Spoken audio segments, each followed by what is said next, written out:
चलो जय हिंद, नमस्कार साथियों, कैसे हैं आप सभी। तो पहले आप सभी को दिल से थैंक यू मैं बोलना चाहूँगा कि आप सभी ने पिछले वाले वीडियो में जो पार्ट 1 आपको मैं इकोनॉमिक्स का पढ़ाया था, बहुत सारा आप लोगों ने प्यार दिया, इसके लिए आप सभी को दिल से थैंक यू। तो साथियों आज हम लोग का जो है ना पार्ट होगा 2 यानी कि क्लास 2 होगा इकोनॉमिक्स का। तो आपका पार्ट 1 हम बना दिए हैं, यहाँ तक आपको पढ़ा दिए थे, ठीक है ना। तो अगर आप उसे अगर नहीं देखे हैं इस वाले वीडियो को, पार्ट 1 को नहीं देखे हैं, जरूर देख लीजिएगा, ठीक है। तो चलिए आते हैं पार्ट 2 में, है ना। हमारा क्या होगा, अच्छा क्लास 2 होगा। चलिए जी, अब यहां से आते हैं अर्थव्यवस्था की संरचना पे आते हैं, ठीक है। चलिए जी, ठीक है, पूरा आपको हम टॉपिक बाय टॉपिक पढ़ा रहे हैं, ठीक है ना, टेंशन मत लीजिएगा, बिल्कुल समझ में आएगा। तो अगला हमारा पॉइंट है कि अर्थव्यवस्था की संरचना या ढांचा क्या होता है। अर्थव्यवस्था आपको समझाए थे कि अर्थव्यवस्था क्या है। अर्थव्यवस्था मतलब होता है कि जिसमें हम लोग आर्थिक रुपया पैसा के बारे में अध्ययन करते हैं, है ना। आपको आर्थिक क्रिया अनार्थिक क्रिया ऐसे पढ़ा दिए हैं। आज हम लोग पढ़ने वाले क्या, अर्थव्यवस्था का ढांचा यानी संरचना। बोलते अर्थव्यवस्था की संरचना का मतलब है विभिन्न उत्पादन क्षेत्रों में इनके विभाजन से है, यानी कि आर्थिक क्रियाओं के आधार पर ना अर्थव्यवस्था को 3 भागों में बांटा गया है। अर्थव्यवस्था का अर्थ संरचना का मतलब होता है प्यारे साथियों कि उनके विभिन्न उत्पादन वस्तुओं में विभाजन करने से है। और हमारा अर्थव्यवस्था के आधार पर जो है ना आर्थिक क्रियाओं के आधार पर जहां से हम लोग काम करते हैं, है ना, काम करने बदले जहां से पैसा मिलता है उसको हम लोग क्या बोलते हैं, आर्थिक क्रिया कहते हैं, ना। आपको पार्ट 1 में बता दिए थे आर्थिक क्रिया क्या होती है, अनार्थिक क्रिया क्या होती है, अच्छी तरह से आपको समझा दिए थे, ठीक है ना।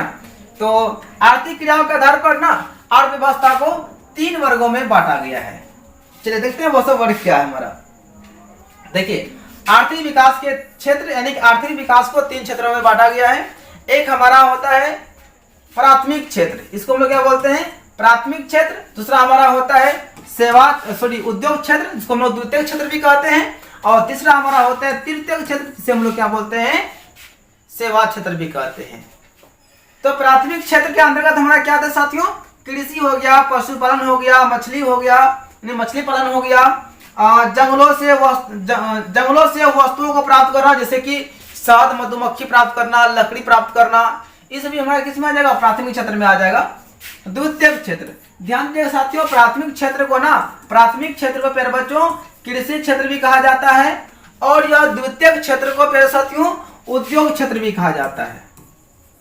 याद रहेगा, द्वितीयक क्षेत्र को क्या कहते हैं, उद्योग क्षेत्र भी कहते हैं। जहां पर कि खनिज निर्माण संबंधित कार्य होगा उसको हम लोग क्या बोलेंगे, द्वितीयक क्षेत्र कहते हैं।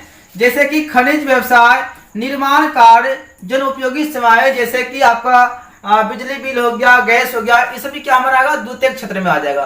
साथियों तृतीयक क्षेत्र हमारा आता है। तृतीयक क्षेत्र को ध्यान दीजिएगा, इसे सेवा क्षेत्र भी कहते हैं। क्या कहते हैं, तृतीयक क्षेत्र को सेवा क्षेत्र भी कहा जाता है। इसमें हमारा बैंक, बीमा, परिवहन, संचार, व्यापार आदि आते हैं। ये सभी हमें क्या देती है, सेवा देती है। जैसे हम बैंक जाते हैं, बैंक अगर जाते हैं तो वहां पे क्या मिलता है, हमको सेवा मिलता है। थोड़ी हमारे को गेहूं चावल मिलता है, नहीं मिलता, वहां पे क्या मिलता है, सेवा मिलता है, ठीक है। तो आइए हम लोग बारीकी से जानते हैं कि प्राथमिक क्षेत्र किसे कहते हैं, द्वितीय किसे कहते हैं और तृतीयक क्षेत्र किसे कहते हैं, ठीक है ना। तो ध्यान दीजिएगा कि आर्थिक विकास के 3 क्षेत्र होते हैं। चलिए अब आता है प्राथमिक क्षेत्र। प्राथमिक क्षेत्र के अंतर्गत में क्या आता है, कृषि क्षेत्र, पशुपालन, मछली पालन, जंगलों से वस्तुओं को प्राप्त करना। इसी को और हम डिटेल में यहाँ पे लिखे हैं, देखिए प्राथमिक क्षेत्र किसे कहते हैं, प्राथमिक क्षेत्र को कृषि क्षेत्र भी कहा जाता है। एकदम याद रखना है आपको, प्राथमिक क्षेत्र को क्या कहते हैं, प्राथमिक क्षेत्र को कृषि क्षेत्र भी कहा जाता है। इसके अंतर्गत जो है ना हमारा कृषि आ जाएगा, पशुपालन आ जाएगा, मछली पालन आ जाएगा, जंगलों से वस्तुओं को प्राप्त करना जैसे व्यवसाय आ जाएंगे। यदि क्वेश्चन पूछेगा बताइए कि मछली पालन किस क्षेत्र में आता है, तो प्राथमिक क्षेत्र में आता है। क्वेश्चन पूछेगा बताइए पशुपालन किस क्षेत्र के अंतर्गत में आता है, तो प्राथमिक क्षेत्र में आता है। कृषि किस क्षेत्र में आता है, प्राथमिक क्षेत्र में आता है। कृषि क्षेत्र को कौन सा क्षेत्र कहा जाता है, तो प्राथमिक क्षेत्र कहा जाता है। क्लियर है सबका। देखिए यहाँ पे कृषि जो है हमारा प्राथमिक क्षेत्र में आता है। यहाँ देखिए मुर्गी पालन, जो पोल्ट्री फार्म है, मुर्गी जो पालन कर रहा है, ये किस में आ जाएगा, हमारा प्राथमिक क्षेत्र में आ जाएगा। यहाँ देखिए पशु का पालन, ये भी हमारा क्या हो जाएगा, प्राथमिक क्षेत्र में आ जाएगा। यहाँ पर मछली पालन, मछली वाला जो काम करेंगे, मछली किसी मतलब तालाब में गिरा के मछली पालन करेंगे, मछली बेचेंगे, वहां से 2 पैसा मिलेगा, है ना। ये सभी हमारा क्या हो जाएगा, प्राथमिक कार्य में आ जाएगा, मतलब प्राथमिक क्षेत्र में आ जाएगा। आगे समझ में यानी कि जितने भी हम लोग काम करते हैं, मुर्गी पालन करते हैं, मछली पोसते मतलब पालन करते हैं, गाय पालन करते हैं, ये सभी किस में आता है? हमारा प्राथमिक क्षेत्र में आता है। और ध्यान रखिएगा कि प्राथमिक क्षेत्र को प्यारे साथियों कृषि क्षेत्र भी कहा जाता है। चलिए आते हैं हम लोग नेक्स्ट द्वितीयक क्षेत्र। द्वितीयक क्षेत्र में क्या क्या आता है? खनिज, व्यवसाय, निर्माण कार्य, जनोपयोगी सेवाएं जैसे कि बिजली, गैस, ये सभी हमारा आता है किसमें? द्वितीयक क्षेत्र में आते हैं। इसको और डीपली हम लोग समझते हैं। द्वितीयक क्षेत्र किसे कहते हैं?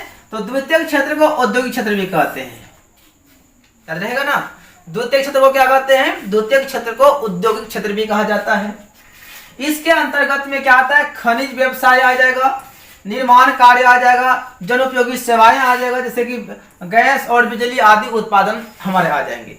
जैसे यहाँ देखिए खनिज कार्य आ रहा है ना, जहाँ पे खुदाई होगा, खनिज होगा, जहाँ पे खनिज निकलेगा, खुदाई संबंधित काम होगा, उन सभी को हम लोग क्या बोलेंगे? द्वितीय क्षेत्र में कहते हैं। यहाँ पे देखिए बिजली बिल आएगा, बिजली आएगा, यहाँ पे देखिए हमारा क्या है? गैस एजेंसी मतलब गैस सब आएगा। तो इसलिए हमारा क्या है? द्वितीय क्षेत्र में आता है। तो द्वितीय क्षेत्र को हम लोग क्या बोलते हैं? उद्योग क्षेत्र भी कहा जाता है। क्या कहते हैं? उद्योग क्षेत्र कहते हैं। चलिए अब आते हैं तृतीय क्षेत्र। तृतीय क्षेत्र में हमारा क्या आ जाएगा? बैंक, बीमा, परिवहन, संचार, व्यापार आदि आ जाएगा। इसको और यहाँ समझते बढ़िया से। तृतीय क्षेत्र किसे कहते हैं? चलिए तृतीय क्षेत्र किसे कहते हैं? तो तृतीय क्षेत्र को साथियों सेवा क्षेत्र भी कहा जाता है, क्योंकि तृतीय क्षेत्र में क्या देती है? सेवा देती है। इसके अंतर्गत हमें बैंक, बीमा आ जाएगा। बैंक के पास जाते हैं, उसको पैसा देते हैं। यहाँ देखिए ये बैंक जो है देख रहे हैं ना, यहाँ कोई जो है ना अपना अनाज वनाज लेके नहीं आता है, यहाँ पे क्या सेवा लेने के लिए आता है। हम बैंक के पास जाते हैं, पैसा जमा करते हैं या फिर पैसा निकालते हैं, वो हमारे क्या हुआ? सेवा हुआ। परिवहन, परिवहन का मतलब देखिए यहाँ पे आपका युवा परिवहन, कहीं से आते जाते हैं हम गाड़ी पे, यदि हम ऑटो पे चढ़ के आते हैं उसको 10 रुपया देते हैं तो हमको ऑटो वाला हमको क्या दिया? सेवा दिया, न कि ऑटो मेरा हो गया, वो क्या दिया? वो सेवा दिया। जैसे हम पटना से कटिहार आएंगे, पटना से दिल्ली जाएंगे, तो ट्रेन मेरा नहीं हो जाएगा या बस मेरा नहीं हो जाएगा, बल्कि वह बस वाला हमें क्या दिया? सेवा दिया। उसको परिवहन कहते हैं। ठीक है ना। संचार, संचार का मतलब हो गया सिर्फ टीवी हो गया, टेलीफोन हो गया, मोबाइल हो गया, इस सभी हमें क्या देती है? सेवा देती है। एवं व्यापार, कोई भी आदमी अगर बिजनेस करता है, बेचता है, हम जाकर सब्जी किनते हैं उसके सामने, तो हमको क्या दिया? सेवा दिया। ठीक है ना। तो ये सभी हमारा क्या आता है? सेवा क्षेत्र में आता है। तो ये प्राथमिक क्रियाएं बोलता है कि जो तृतीय क्षेत्र जो है ना, ये तृतीय क्षेत्र जो है प्राथमिक क्रिया जो है ना, प्राथमिक और द्वितीय क्षेत्र की क्रियाओं को सेवा प्रदान करती है, इसलिए इसे सेवा क्षेत्र भी कहा जाता है। इस सेवा क्षेत्र जो है प्राथमिक को और द्वितीय को सेवा देती है, सेवा प्रदान करती है, इसलिए तृतीय क्षेत्र को हम लोग सेवा क्षेत्र भी कहते हैं। ठीक है, आगे समझ में सेवा क्षेत्र मतलब तृतीय क्षेत्र आ गया। अब यहाँ से क्वेश्चन हम लोग का बनता है कि तृतीय क्षेत्र को सेवा क्षेत्र कहा जाता है क्यों? यानी कि तीसरा क्षेत्र को सेवा क्षेत्र कहते हैं, क्यों कहते हैं? प्यारे साथियों इसलिए कहते हैं क्योंकि हमारा तृतीय क्षेत्र जो है ये हमारा क्या है? तीसरा क्षेत्र है, तृतीय क्षेत्र है। देखिए यह क्या है? तृतीय क्षेत्र है। यह बैंक, बीमा, परिवहन, संचार व्यवस्था तृतीय क्षेत्र है। यह तृतीय क्षेत्र जो है ये मुर्गी पालन हमारा क्या हो जाएगा? प्राथमिक हो जाएगा, प्राथमिक क्षेत्र। और ये जो हमारा है निर्माण कार्य जहां पे होगा, कोई भी फैक्ट्री स्थापना होगा, वो हमारा क्या हो जाएगा?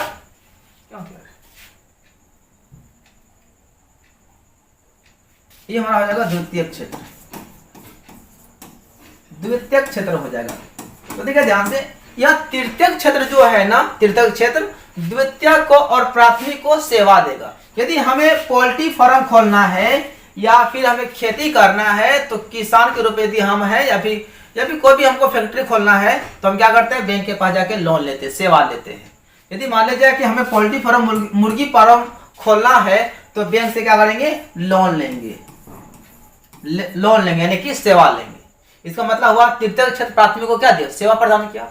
अब चलिए मान लीजिए कि हम कोई फैक्ट्री स्थापना करते हैं, हमको अधिक रकम चाहिए, तो ज्यादा इंटरेस्ट पे अगर गांव समाज में लेंगे तो बहुत घाटा लग जाएगा, इसलिए हम बैंक से लोन लेते हैं। तो बैंक भी क्या क्या द्वितीय क्षेत्र को क्या दिया? पैसा दिया, यानी कि उसको सेवा दिया। तो कह सकते हैं ना कि तृतीय क्षेत्र जो है प्राथमिक क्षेत्र को भी और द्वितीय क्षेत्र को भी सेवा प्रदान करती है। आगे बात समझ में? चलिए यहाँ पे देखिए, तृतीय क्षेत्र को सेवा क्षेत्र भी कहा जाता है क्योंकि ये क्षेत्र जो है ना प्राथमिक एवं द्वितीय क्षेत्र को सहायता प्रदान करती है, सहायता राशि प्रदान करेगी। इसलिए इसे सेवा क्षेत्र भी कहा जाता है। तो तृतीयक क्षेत्र को सेवा क्षेत्र क्यों कहते हैं? इसलिए सेवा क्षेत्र कहते हैं क्योंकि तृतीयक क्षेत्र जो है प्राथमिक क्षेत्र को और द्वितीय क्षेत्र को क्या करती है? सेवा प्रदान करती है। उसको हम लोग क्या बोलते हैं? सेवा क्षेत्र कहते हैं। क्या लगता है क्या ये पोल्ट्री फार्म वाला क्या बैंक को सेवा देगा? उतना औकात ही नहीं है। कितना कमाता होगा? बैंक को लोन देने का मतलब समझते हैं ना, बैंक को लोन देता नहीं बल्कि बैंक दूसरे को लोन देती है। इसलिए ना इसको तृतीयक क्षेत्र कहते हैं, तृतीयक को सेवा क्षेत्र भी कहते हैं। ठीक है, तो यह जो है ना हमारा द्वितीयक क्षेत्र को और प्राथमिक क्षेत्र को क्या करती है? सेवा प्रदान करती है। देखो ये भी अपना पूंजी ले लेगा, 1 करोड़ रुपया ले लेगा, अपना भट्टा खोलेगा, मतलब अपना कोई भी फैक्ट्री खोलेगा, तो बैंक उसको सेवा दिया, तो द्वितीय क्षेत्र को भी सेवा दिया। मान लीजिए आपको पोल्ट्री फार्म खोलेगा, मुर्गी फार्म खोलेगा, या फिर कोई जो है ना गाय माल पोसेगा या कृषि वाला कार्य करेगा, तो लोन कहाँ से लेगा? बैंक से लेगा। तो प्राथमिक क्षेत्र को भी बैंक सेवा दिया। इसका मतलब हुआ कि तृतीयक क्षेत्र जो है ना, इसलिए इसको सेवा क्षेत्र कहते हैं क्योंकि तृतीयक क्षेत्र जो है ना प्राथमिक को और द्वितीय को सेवा देता है। क्लियर है सबका? चलिए, उम्मीद करते हैं कि समझ में आ रहा होगा। चलिए अब आते हैं अर्थव्यवस्था 3 प्रकार के होते हैं। अर्थव्यवस्था कितने होते हैं? अर्थव्यवस्था 3 प्रकार के होते हैं। कौन कौन होता है? एक हमारा होता है पूंजीवादी अर्थव्यवस्था। इसमें हमारा आ जाएगा जापान, आ जाएगा जापान हो गया, अमेरिका हो गया साथियों। ठीक है, जापान हो गया, अमेरिका हो गया। ये सभी जो है ना हमारा क्या है? एक विकसित देश है, यहाँ पर चलता है पूंजीवादी अर्थव्यवस्था चलता है। ठीक है, अब समाजवादी की बात करेंगे, जिसे हमारा चीन आ जाएगा, क्यूबा आ जाएगा। ठीक है ना, ये सभी हमारा क्या है? समाजवादी अर्थव्यवस्था में आता है। अब मिश्रित की बात करेंगे तो ये हमारा जैसे भारत देश है, भारत देश में कैसा अर्थव्यवस्था है? तो मिश्रित अर्थव्यवस्था हमारा भारत में। तो आइए हम लोग बारीकी से ना आराम से सबको देखते हैं। चलिए, पहला हमारा क्या है? पूंजीवादी अर्थव्यवस्था। तो वैसा अर्थव्यवस्था जिसमें उत्पादन के साधनों पर निजी व्यक्ति का अधिकार होता है। इसमें सरकार का अधिकार नहीं होगा, यहाँ पे सरकार होता ही नहीं है, केवल निजी पर्सनली व्यक्ति का अधिकार होता है। उसको हम लोग क्या बोलते हैं? पूंजीवादी अर्थव्यवस्था। या इसको ऐसे भी बोल सकते हैं कि वैसा अर्थव्यवस्था जिस पर पूंजीपति वर्ग का अधिकार होता है, उसे पूंजीवादी अर्थव्यवस्था कहते हैं। जैसे कि हमारा हो गया अमेरिका हो गया, जापान हो गया, ऑस्ट्रेलिया हो गया, ये सभी विकसित देश है, यहाँ पर पूंजीवादी अर्थव्यवस्था चलता है। यहाँ पर जो है ना हमारा समाजवादी ना ही मिश्रित सब नहीं चलता है। यहाँ पर संसाधन के यानी उत्पादन के सभी साधनों पर किसी एक खास व्यक्ति का अधिकार होता है। यदि क्वेश्चन पूछेगा बताइए निम्नलिखित में से कौन आपका पूंजीवादी अर्थव्यवस्था का उदाहरण है? यदि आपका लिखा रहेगा अमेरिका, तो अमेरिका मारना है। यदि जापान ऑप्शन में लिखा रहेगा, जापान हो जाएगा, ऑस्ट्रेलिया हो जाएगा। ये सभी क्या हमारा पूंजीवादी अर्थव्यवस्था है। देखिए, और पूंजीवादी अर्थव्यवस्था विकसित देशों में होता है जहां पर कि हर तरह का सुख सुविधा मिलता है। चलिए अगला बढ़ते हैं कि समाजवादी अर्थव्यवस्था। तो ऐसा अर्थव्यवस्था जिसमें उत्पादन के साधनों पर सरकार का नियंत्रण होता है। इसमें पूंजीपति वर्ग का नियंत्रण नहीं होगा, केवल सरकार का अधिकार होगा। यानी ऐसा अर्थव्यवस्था जिसके उत्पादन पर सरकार का अधिकार होता है, उसे हम लोग क्या बोलते हैं? समाजवादी अर्थव्यवस्था कहते हैं। जैसे कि हमारा चीन हो गया, क्यूबा हो गया, इस सभी में हमारा क्या है? देख रहे हैं, चीन का महाद्वीप है ना। यहाँ पर चीन में जो है ना आपका क्या चलता है? समाजवादी अर्थव्यवस्था चलता है। यहाँ पर उत्पादन के साधनों पर केवल और केवल सरकार का अधिकार होता है। चलिए आगे बढ़े। अब हम लोग आते हैं मिश्रित अर्थव्यवस्था। अब मिश्रित क्या है? यानी कि ऐसा अर्थव्यवस्था जिसमें कि उत्पादन के साधनों पर सरकार का भी अधिकार हो और किसी एक व्यक्ति का भी अधिकार हो, यानी पूंजीपति वर्ग का भी अधिकार हो, विशेष वर्ग का भी अधिकार हो, उसको हम लोग क्या बोलते हैं? पूंजीवादी मिश्रित अर्थव्यवस्था कहते हैं। यानी उत्पादन के साधनों पर जो है ना सरकार का भी अधिकार होगा, यानी कि ऐसा देश जहां पर कि कुछ कंपनियां प्राइवेट भी होगी, कुछ कंपनियां सरकारी भी होगी, उसको हम लोग क्या बोलते हैं? मिश्रित अर्थव्यवस्था कहते हैं। देखिए, वैसा अर्थव्यवस्था जिसमें उत्पादन के साधनों पर सरकार और पूंजीपतियों दोनों का नियंत्रण होता है, उसे मिश्रित अर्थव्यवस्था कहते हैं। जैसे देखिए आपका भारत में कुछ कंपनी सरकारी भी है, कुछ कंपनी प्राइवेट भी है, कुछ स्कूल सरकारी भी है, कुछ कोचिंग प्राइवेट भी है। कनाडा, इंग्लैंड, ये सभी में हमारा क्या है? मिश्रित अर्थव्यवस्था है। और मिश्रित अर्थव्यवस्था वाला जो देश होता है वह निम्न आय वाला देश कहलाता है, यानी कि वह विकासशील देश कहलाता है। अभी हम लोग का भारत विकास कर रहा है। आपका हो गया अमेरिका, जापान, रूस, ऑस्ट्रेलिया, ये सभी क्या हमारा विकसित देश है। तो आगे बात समझ में, यानी कि मिश्रित में क्या होगा, ऐसा अर्थव्यवस्था जिसमें कि उत्पादन के साधनों पर सरकार के साथ साथ पूंजीपतियों का भी अधिकार होगा, उसे कहते हैं हम लोग क्या, मिश्रित अर्थव्यवस्था। और हमारा पहला क्या था, देखिए ध्यान से, चलिए यहाँ पे एक नजर देखिए, हमारा पहला क्या था, पूंजीवादी अर्थव्यवस्था। पूंजीवादी अर्थव्यवस्था, इस पर क्या होगा, उत्पादन के साधनों पर जो है ना निजी व्यक्ति का अधिकार होगा। किसका, किसी एक खास निजी व्यक्ति का अधिकार होगा, उसको हम लोग क्या बोलेंगे, पूंजीवादी अर्थव्यवस्था कहेंगे। यहाँ पर सरकार का कोई महत्व नहीं रहेगा। उसके बाद नंबर दूसरा हमारा था समाजवादी। समाजवादी अर्थव्यवस्था में क्या होता है कि उत्पादन के साधनों पर सरकार का नियंत्रण होता है, सरकार का अधिकार होता है। उसके बाद तीसरा हमारा है मिश्रित अर्थव्यवस्था। मिश्रित अर्थव्यवस्था, यहाँ पर उत्पादन के साधनों पर सरकार के साथ साथ सरकार एवं पूंजीपति वर्ग का भी अधिकार होता है। ठीक है, यहां पर क्या होगा, केवल पूंजीपति वर्ग का अधिकार होगा। यहां पर क्या होगा, केवल सरकार का अधिकार होगा। और मिश्रित में क्या होगा, सरकार का भी होगा और पूंजीपति वर्ग का भी अधिकार होगा। तो उसको हम लोग क्या बोलेंगे, मिश्रित अर्थव्यवस्था कहेंगे। हमारा भारत में जो है ना मिश्रित अर्थव्यवस्था है। यहाँ पर कुछ कंपनियां सरकारी भी है, कुछ कंपनियां प्राइवेट भी है, कुछ स्कूल प्राइवेट भी है, कुछ सरकारी भी है। इस तरह से हमारा है। तो आपका एग्जाम में क्वेश्चन पूछा जाता है, निम्नलिखित में से भारत में कैसा अर्थव्यवस्था है, तो भारत में हमारा कैसा है, मिश्रित अर्थव्यवस्था है। या क्वेश्चन पूछेगा निम्नलिखित में कौन मिश्रित अर्थव्यवस्था वाला देश है, तो हमारा क्या हो जाएगा, भारत हो जाएगा। चलिए प्यारे साथियों, आपका क्लास 2 हो गया कंप्लीट। आपको बस हम थोड़ा ही पढ़ाते हैं ताकि आपको दिक्कत ना हो, ठीक है ना। तो क्लास हमारा 2 हो गया संपन्न। क्लास 3 में हम लोग मिलेंगे, कल मिलेंगे, ठीक है ना।